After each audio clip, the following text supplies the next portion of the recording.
9 मई के वाक़यात इंतहाई काबिल अफसोस। हमारे भाई ने सियासी जमात के तबाहकुन बयानी पर चलकर ज़िंदगी तबाह कर ली। मुलजिम आशिक के लवाहिकीन कहते हैं वालिद अपने बच्चों को फसादी बयानी का शिकार होने से बचाएं।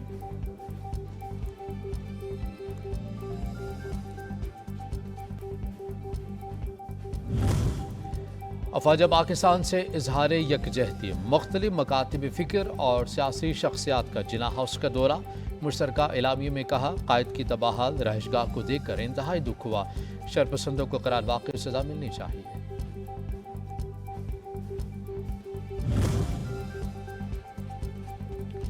ग्रीन पाकिस्तान प्रोग्राम मुल्क में ज़रिए इनकलाब का मौजब। मनसूबे से बड़े पैमाने पर बंजर ज़मीन को काबिल काश्त बनाकर खुराक की ज़रूरियात को पूरा करने में मदद मिलेगी। काविशों पर रोशनी डालने के लिए 10 जुलाई को जिना कन्वेंशन सेंटर में सेमिनार का इनेकाद किया जाएगा।